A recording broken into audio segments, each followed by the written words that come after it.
Hello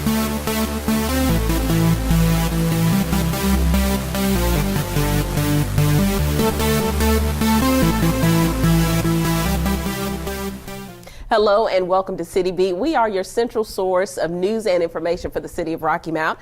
I'm your host, Tamika Keenan Norman, and today's show is a recap of the council retreat that took place February 20th through the 22nd in Chapel Hill. And joining me today, I have two council members. First, I have Mayor Pro Tem Tom Rogers on the show today. Welcome to City Beat. Thank you. I also have Councilmember Ruben Blackwell as well on the show. And I thought it would be interesting to talk about some of the things that we discussed at that retreat in Chapel Hill. And I know council annually goes to different locations, but Tom, why Chapel Hill this year? I think this year, Tamika, Chapel Hill, because of the School of Government. And we've been to the School of Government a couple of times, I think, now.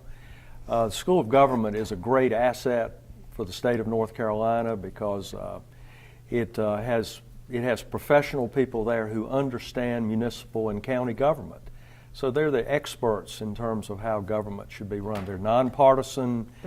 They provide support to municipalities and counties across the state.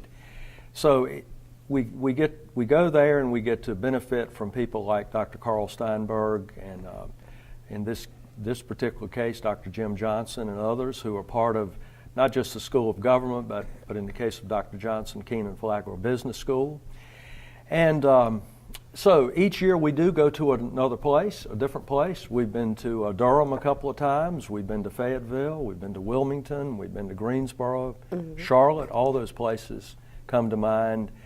It really is an opportunity to go see something a little different, something that we think, a place we can learn from. We can tour the city, maybe talk to people locally about the things they've done to make their city more livable and make it a better place for its citizens and for those who visit. And I am really still personally driven by something that a boss of mine said years ago. And he said, you don't learn anything in your own office.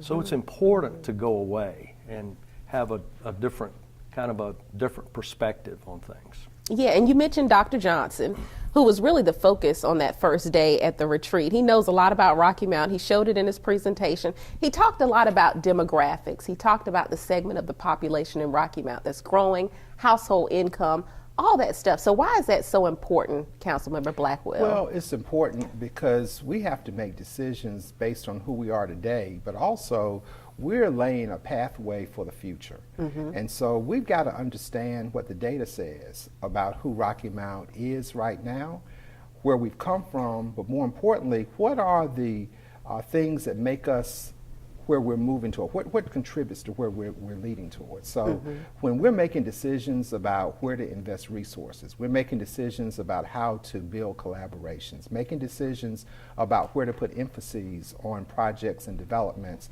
it's important so that we understand the people that we're serving, where they're living, what their thoughts are, what they need to prosper and to succeed. If we want to be a sustainable community, we got to make sure that we're making decisions based on data and demographics. And some of the data he mentioned that I thought was really interesting was that, you have people coming from various local areas to Rocky Mount, but you think about Halifax County, you think about Greenville, those areas, but he said a lot of people are coming to Rocky Mount from Prince George's County, Maryland. I'm like, where did that come from? What do you think is the reasoning behind that, Mr. Rogers? And then not only that, but they have a higher per capita income than anybody living here. Well, I think as we understand it, Tamika, they're coming home, so to speak. They're either their families moved there in the past, they perhaps themselves moved there, but they are in many cases retiring and they're coming back home. They still have family here, they have roots here. And they've gone there, they've done well. They, as you said, they have a higher per capita income than are here. So it's a great benefit to us that they are coming back here. And I don't think it hurts that we are a pretty good place to live. I mean, our cost of living is relatively low. We've got great amenities here. And so we're attractive to them, not only for family reasons, but just because of the city itself. I think people, may I have to comment? I also think, when you look at people's experiences, Rocky Mount and North Carolina has been a great place to live and grow up, even with all of the social upheaval and the difficulties that we've all had, living in North Carolina in the South. But people have grown up here, they had great experiences, they went to college here, their family friends are here, and they have moved away to other places that provided great economic opportunity in that time. But in their heart, they always want to come back home. Yeah. And we want to be a place where they come back home too. Exactly. Not just experience what they had once had, or whatever, the experience of the past, but to create a new future and a new dynamic, because this is the place to be. Rocky Mount is hot. I know that's right. I know that's right. It's the place to be. Now, it's the place to be. One of the things I failed to mention is Dr. Johnson's topic, which was providing a roadmap for inclusive and equitable development in Rocky Mount. And I want to take a moment because he felt it was important to define that. Inclusive and equitable development. And Mark's going to put it up on the screen, but equitable development means unlocking the full potential of the local economy by dismantling barriers and expanding opportunities for low-income people and communities of color. And when we talk about inclusive development, that's ensuring that all marginalized and excluded groups are stakeholders in development processes. And some of his data pointed to the working poor population. And that's not just existing here in Rocky Mount, that's in a lot of places. It's everywhere. But when we talk about that working poor population, how can we truly foster that inclusive and equitable development that promotes shared prosperity? Well, I think first of all we've got to recognize it. We've talked a little bit about already understanding the demographics of our area. I think it starts by understanding that there's a model that we could adopt that kind of understands the opportunity. It understands it not only at a human level in terms of here are people that have been marginalized and there's an opportunity to change the human condition for those people. But I think also as a part of it, it creates an opportunity for entrepreneurs, for businesses, and others to participate in that. So there's an entrepreneurial side to it as well that helps to change the human condition of people that maybe in the past have been disadvantaged and maybe still are today. And so it's in many ways kind of the right thing to do from a human standpoint and a business standpoint. Exactly. Anything you want to add, I Councilmember just Blackburn? want to say ditto to that. And especially when we live in a community where the overwhelming majority of people that live here have not had an opportunity or the infrastructure to fully participate. And so what we want to have full employment. We don't want to be the city that is persistently the number one or number two place with the highest unemployment rate in the state. We want to be the city of opportunity for everyone. We want to have as many people employed and working and paying taxes and owning their own homes and their own businesses. That's a thriving environment for everyone. And I think where Rocky Mount's future is, and I'm excited, I really am, I'm personally excited, because I think that we have an opportunity to do something that I have seen very few cities do around the country, and that's create a table where everyone has a seat and everyone can bring what they have, whatever resources you have. Everybody has resources. You can bring those to the table, and then the table helps leverage more opportunity for everyone there. So if you have more, you don't have to lose what you have. You just get more because you got more coming to the table. But when you increase the opportunity for others to sit at the table, there's more on the table to talk about. So I'm excited, and the data that we received in Chapel Hill gives me great hope.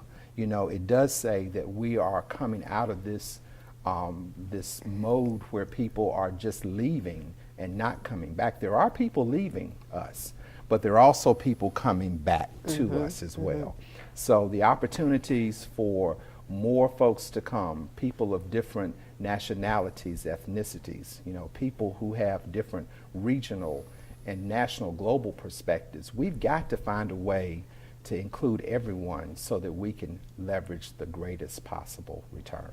Exactly. And Tamika, if I could add to that too, I think one thing that strikes me about that is that we are a diverse community, And to celebrate that even more through the kinds of efforts we're talking about is not only going to help the people that we're directly, I think it's going to make us a more attractive place because the millennials want that. They value the diversity that's in a city, can be in a city like ours. And I think it's going to make us a more attractive place for lots of people. And at the same time lifting people up that need help. Exactly. And I want to continue with that discussion that happened during day one of the retreat. We talked a lot about housing as well, and a housing policy that community and business development wants to bring for your consideration. So what would be the goal of that housing policy? Well, I think at its core is that the city, and I think the key word here is enables safe, sustainable, affordable housing for its citizens. Now that means a lot of things, but one of the other things we talked about is when you are in a low-income condition and so much of your income is devoted to housing, if we can help to create more affordable housing here, it will allow people who then move into that housing to have more disposable income for other things to help improve their lives in many other ways, whether it's education or providing better food for their families or better opportunities for whatever the case may be. So at its core, that's what our affordable housing policy is about.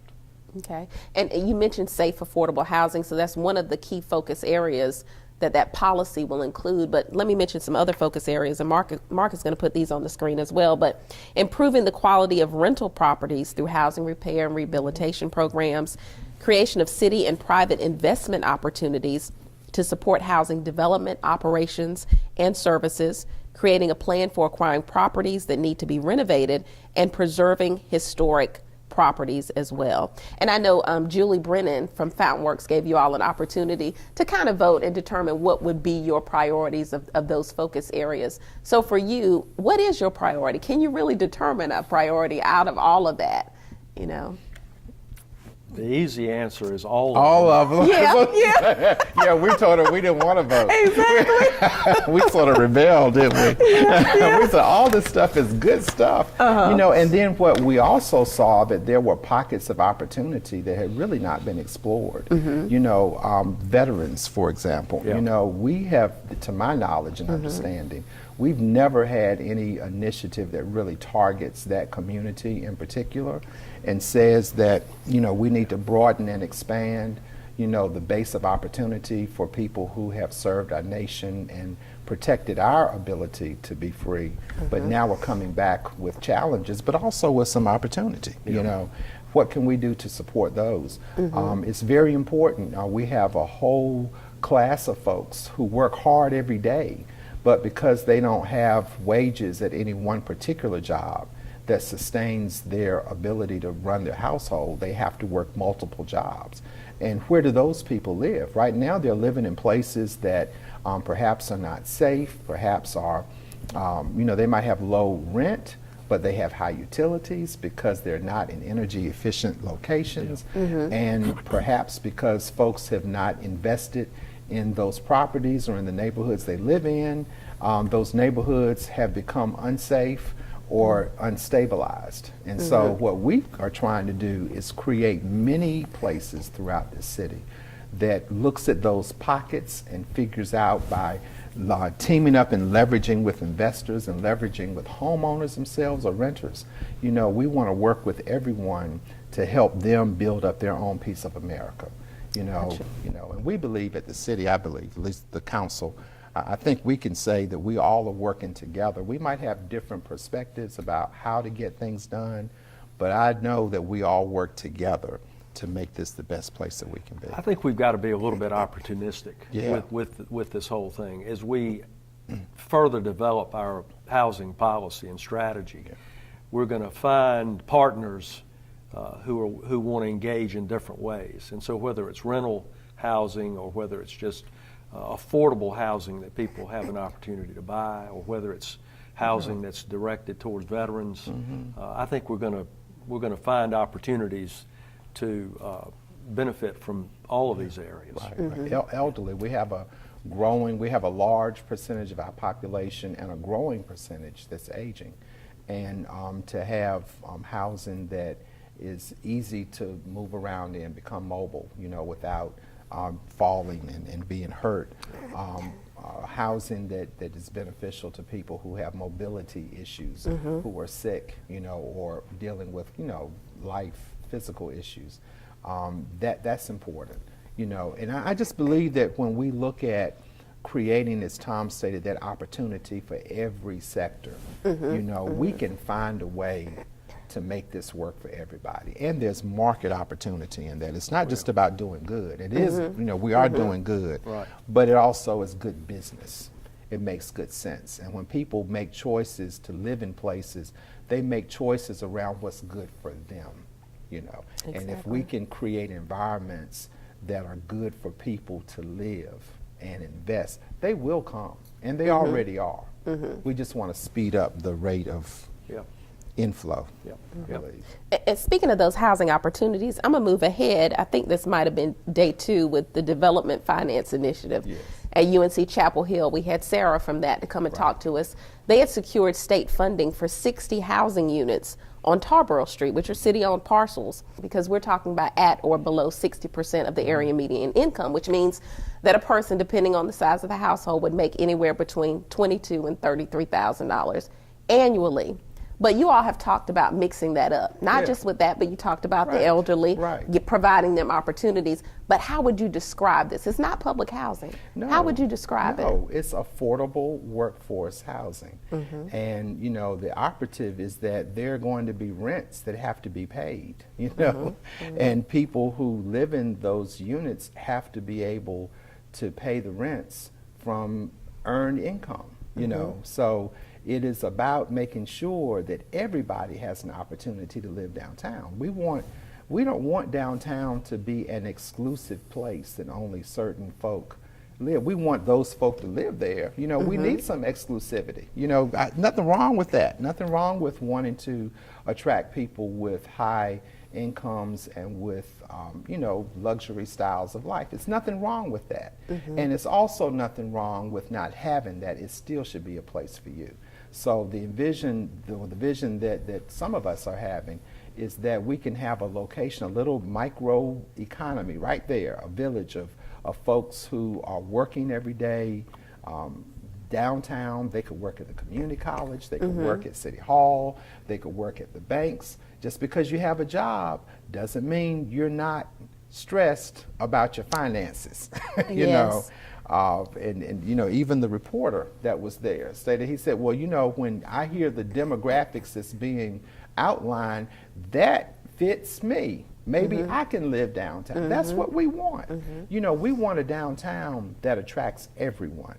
And what we also know, for people who are challenged to live, they also spend more of their revenue in living. So they're buying groceries. They are paying for goods and services that they need to keep their families solvent and moving forward. And we believe that downtown is an incredible place to do all that. It is. Now, where exactly downtown, Councilmember Rogers, where would these units be located? We know on Tarboro Street, but where exactly? I think the best way, in my mind, to think about where they'll be is that the city owns property just to the north of Edgecombe Community College, there on Tarboro Street.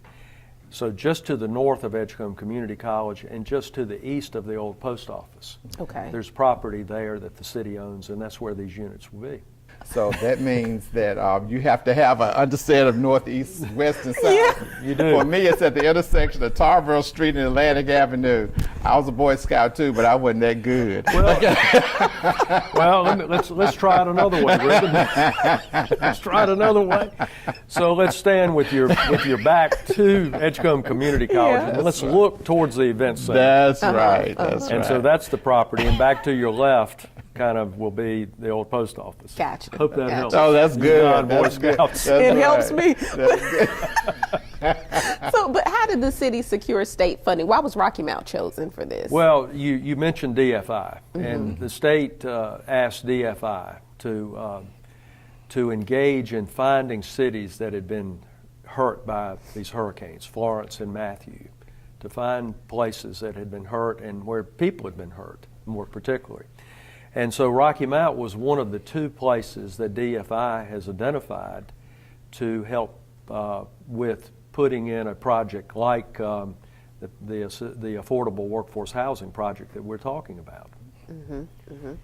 Since we're on downtown, we had a day devoted almost completely to downtown, and we talked about that downtown revitalization toolbox, which includes grants to help improve downtown, all that good stuff. But one thing you mentioned, Councilmember Blackwell, I thought was interesting was that we need both code enforcement and incentive-based things in our toolbox. What do you mean by that? Well, what I mean is that in order to make product move downtown, we can't not penalize people to just invest more. All that's going to do with just penalties is moving one group of folk out and moving other people in. Okay. But we need something that says to everyone, if you own property downtown, the city of Rocky Mount values its downtown. We've let it go for too long, and I mean not just 10 years, I'm talking 50 years of not having a focus and a priority on what our downtown looks like.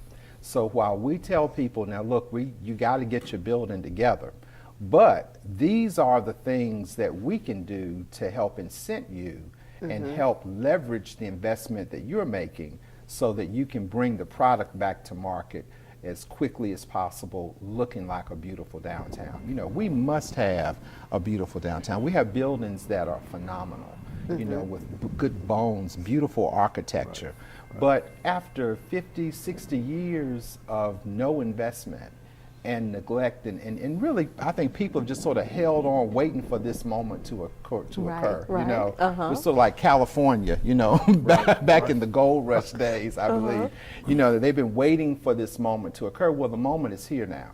And so what we want to say to downtown owners and to future investors, yes, we want you to invest, but we want you to do it in a manner that is moving forward quickly. And if you can't get it all the way there, we want to at least get it so that, and I think Tom's really the one that's been hyped on making sure that, you know, every window is open, nothing is boarded up, you know, making sure that we look appealing and that people can see that there's something really happening in this special place called Rocky Mount. Well, Ruben, since you opened that door. Since I did. I'll elaborate on that. I've seen some city models where downtown is important to them just like it is for us. And they really do require that there be no boarded up windows, that the lights are on, that facades look good. So it makes buildings look like they're being utilized even when they're not. And the discussion Ruben and I have had about downtown, I'll say a couple of things about it. One is we're not trying to create a 1950s downtown again. It's going to be a lot different. And I still think it's, in my mind, it's going to be attracting millennials in particular. Even though some of us older people will enjoy going too, I think that's what it, in many ways, is what it's for. But we need a both-and strategy. Ruben, you and I agree on that. We need to code enforce the buildings that are there, but we also need to provide assistance and help because we've got to make these kinds of things happen for the downtown to improve. And you know, I also believe, and we also believe, I'm certain, that as we put whatever we have as a city to the table, it will attract more investment. We need angel investors, you know, who can see the vision of who we are and where we want to be, and then see a place at the table for themselves. And some people have already made all the money in the world they need, and they want to help other people. So we need that goodwill at the table. And what we have really been dedicated on is making sure that while we are growing and posturing ourselves for investment and support and engagement from those folks, that we also don't leave out the historically underutilized businesses and communities that we're also trying to create a pathway. So the passion that we have, I believe, in approaching downtown development is that we're not trying to create a welfare state.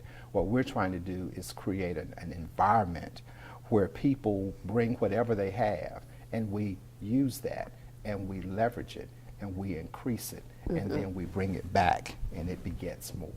So exactly. that's what I believe we can do that's different. Every other city in America, almost every other city in America, they've had businesses, business units, communities that have been owned by African Americans or other ethnic populations. And when this moment in time occurs, when the boom comes, the boom means that they're displaced and other people come in, and then they can't afford to live there or they're not wanted there anymore.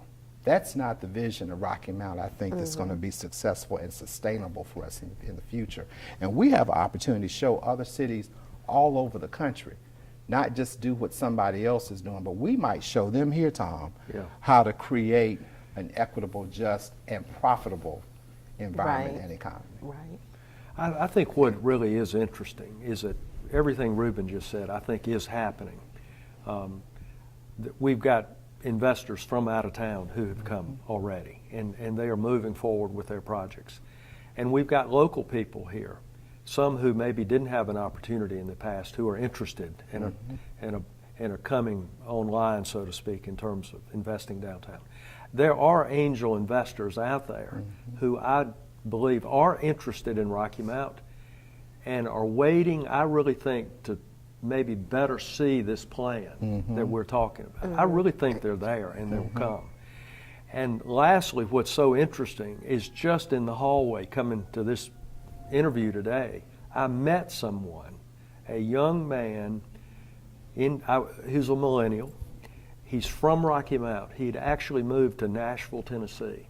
And he has come back here and bought a building in downtown Rocky Mount. And he's almost got that Nashville, Tennessee model in his mind, bringing the music industry into downtown. That's good. Okay. So, we've got Thelonious Monk as a theme already, and it would be great to see that vision come to pass. And the excitement in this young man's eyes and on his face was really pretty compelling. Yes, like we said before, coming back home. Back home. So it is happening. Yeah, it is. And once this investment starts to happen, another incentive, another initiative that we're pushing is the OneStop Shop to make things a little bit more efficient. And that's one of the things we talked about at the retreat as well. But Councilmember Rogers, tell me a little bit more about that OneStop Shop and where it will be housed. Well, as you pointed out, Tamika, the volume is already picking up. The permitting and the inspection process is already picking up. But today it's really pretty manual, and I think it probably wouldn't be too unfair to say, Ruben, that it's kind of archaic. Yeah, right. It's a relic of the past. And so the people that are in charge of that process are putting together this one-stop concept using technology to automate this old manual process in which developers can engage with the city by sending their plans electronically, paying fees electronically, and engaging with the city using technology to smooth this process forward. And you can't help but think every time, or almost usually every time technology is employed, everything gets streamlined. It's not just that you have it on your tablet or on your phone, but the whole process itself gets re-engineered to make it much more user-friendly. So as volume increases, we need this, and it's pretty timely in that way. We're past needing it, actually, but it's timely in the sense that we're seeing the pickup of volume. So. Okay. And speaking of those initiatives, it all has to be worked into the budget. So we had a budget and financial update as well. Tell us where we are with that and some of the budget priorities that we've identified for the new fiscal year, the upcoming fiscal year. Well, I would start by saying this way, and I know Ruben will want to kick in. So we had a kind of an initial conversation about things the council feels like should be priorities for the coming year. We looked at some of the capital needs that the city's facing and considering. And so the staff kind of took those. We didn't do a great deal in terms of prioritizing them, but they took that list of things, and now they're putting cost to those priorities. And they'll bring that back to us as the budget review process kicks off in the springtime, later in the springtime. I guess I would add this to the budget process, and I think probably a lot of people don't think about this. The budget itself and the financial management of the city is one of the most important things that the council does, and quite frankly, what the city staff does. And the staff and the city council, I believe, have done a great job of keeping the city in a really good financial condition. And the best way to the best evidence of that is the bond rating we got last year, which was a high grade bond rating of AA plus, depending on which rating agency you look at. So there's a lot of serious work that goes into evaluating the cost of running the city and doing it in the most efficient way possible. And I do give a lot of credit to the staff for making that happen. Absolutely. So, I didn't really address your priorities issue, but Ruben, you might want to add to that. I'll just say it's nothing that no one has not already heard. It's downtown and it's housing, you know, and downtown from the perspective of job creation and economic development and growth. When we invested into the concept of an event center, you know, and we always stated it, and somewhere along the way, perhaps people forgot or didn't fully understand. We wanted the event center to be the impetus to create a momentum of investment. You know, we built and based our economic projections around the success of that event center. And one of the things that we said on the front end was that we needed more investment. And we know if it was a working proposal, if we were able to recruit hotels and other developments that have occurred. And, you know, I just think one of the greatest things that took place really, which is, you know, and I'm not saying the event center made it happen, you know, but Capital Broadcasting, you know, sort of put some juice in the engine when we put juice in the engine with the event center. And now you see Rocky Mount Mills prosper. I mean, everywhere you go all over the state, people are buzzing about the mills and the brewing incubator environment, and folks talk about how they can walk with a cup, you know. Right. It's almost like mini New Orleans, you know. So, you know, and then they can enjoy and see things, and they can eat and have different environments for different things to take place. Well, that happened in part because we had a vision for what downtown would look like just a few blocks away from there. And now we have another opportunity with another investor, you know, bringing their own money to the table to build a hotel. And now we're going through evaluation about parking decks and all that kind of thing. So, you know, it's just wonderful to me that this is a time when people are saying, you know, Rocky Mount, we believe in you. I was talking to Alan Matthews yesterday, who's need to get on here sometime and talk with us about, you know, all the exciting things in retail that are taking place. And Alan's number one comment to me, and he's the recruiter for retail development within the Twin Counties, is he said that event center has elevated the status of Rocky Mount, and people are seeing retail opportunities. So, you know, it's great. We have the both and here. We have local folks who are popping up with ideas and opportunities to create retail, and then you have folk who have nationally known and branded labels, and they want to be here too. And it all happened because we put an emphasis on downtown Rocky Mount. Absolutely. It's great. You know, it's interesting you say that, Ruben, and that reminds me of a conversation with the late John Gesseman, who ran the Carolinas Gateway Partnership. And this conversation was 10 or 12 years ago. And I was asking John about downtown. And he said, you know, he said it really is pretty important around economic development. He said, we can bring a prospect in and we can show them the site and we can show them different things here, but usually they want to see downtown. And they see it as an indication of the vitality of the city.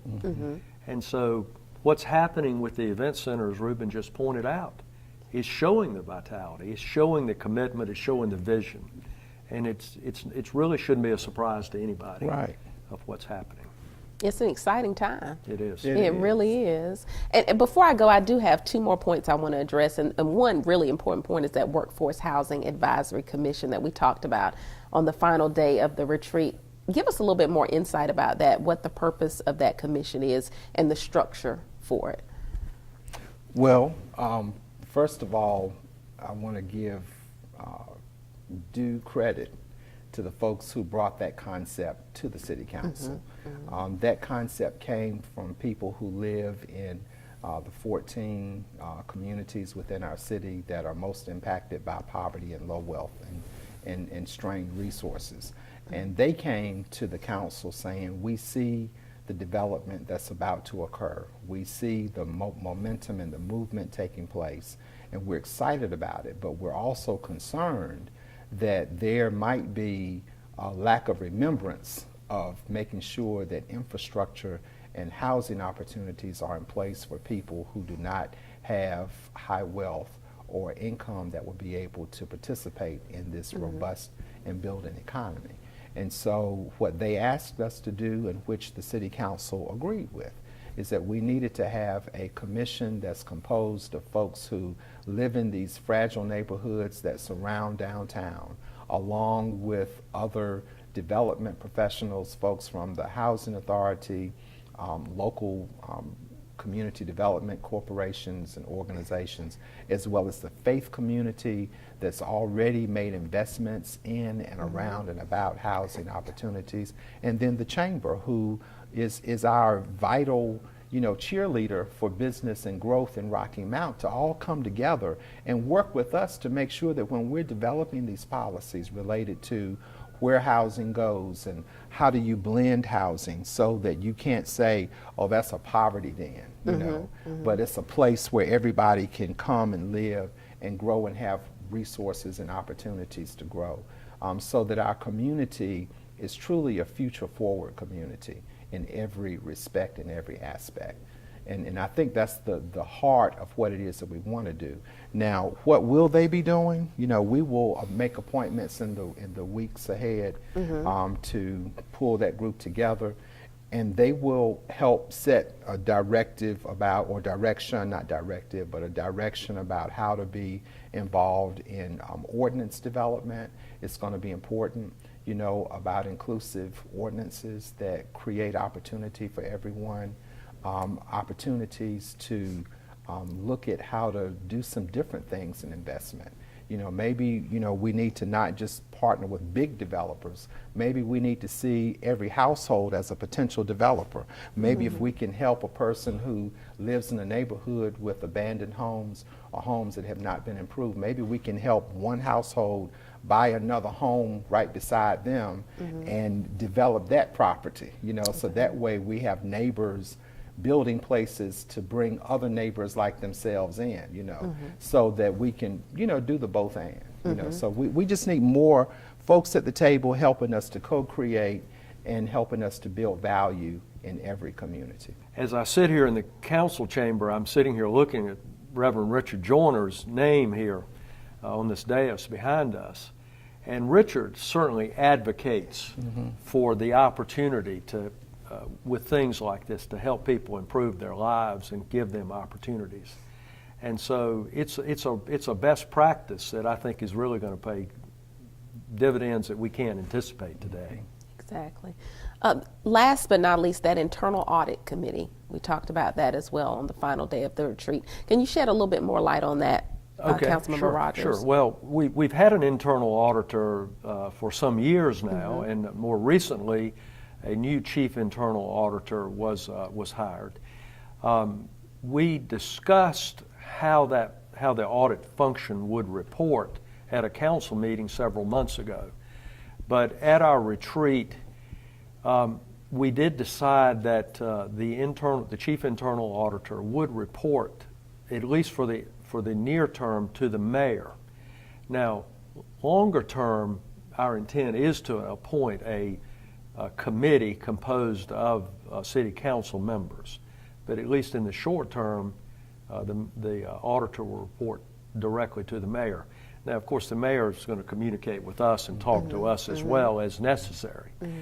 But we're adopting a model that's not unlike what many companies utilize. The auditor, if that function by its nature, needs to have the authority to do anything, look at anything within the organization, examine anything, any concern, to have a program of work on an annual basis that examines the risk that occur in the organization, and then report directly to the board itself, or in this case to the council. So we're just adopting a model. When we finalize it with a committee, we're adopting a model that's not unlike what most people do. And so it's a really important thing in terms of risk management and ensuring that things are well within the city. And I think citizens hopefully will be excited that we've taken this step to ensure that things are being monitored as they should be. All right. Well, we're about to wrap up, but I will say I really enjoyed it. I had an opportunity to attend the retreat as well. I enjoyed capturing some of those moments and talking about it. And I'm excited, just like you all are, about the progress that we see happening. I mean, recently, DMV moving their headquarters here to Rocky Mount, you know. So it's exciting, but I want to wrap up with getting your thoughts. You've talked a little bit about it, but where do you see Rocky Mount going forward? How do you feel about this positive momentum? You know, it's so easy to get up every day and you're just faced with what's at hand. You know, the immediate thing that's at hand. In many cases, it may be somewhat annoying and you wish you were doing something else. But when you stop and reflect on what's going on today, you mentioned DMV coming here. Reuben, you talked about the mill and the impact it's having. We talked about the event center. I think, though, in so many ways, I think about individual people that get up every day, and many are going to work to earn an income, but many are doing other things. They are at Williford School today, mentoring and tutoring young children there. There are people that are at OIC who are helping other people improve their lives. There are volunteers all over this community that are doing something every day. And in many ways, it's sacrificial. You know, they could be doing something else, but they've chosen to do something to help other people. And I think that bodes well for our city. We're not unusual in that way, but I think maybe we are. And that, as much as anything, excites me the most.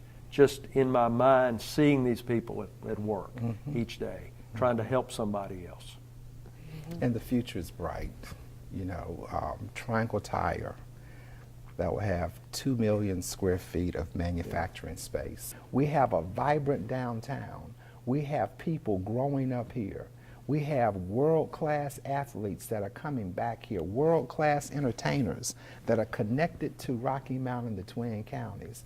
This is nothing but the best of times for us. And if we lock hold to the opportunity that's ahead of us and try to find more ways to leverage that, I'm telling you, we'll have a future that's bright for everybody. Well, thank you all for all that you do as well. The Rocky Mount City Council, you all have done a lot for Rocky Mount, so thank you for everything. Okay. And thanks for joining us on City Beat as well. Thanks, Tamika. All right. Thank you for tuning in also to another edition of City Beat. I'm your host, Tamika Keenan Norman, and we'll see you right back here in a few weeks.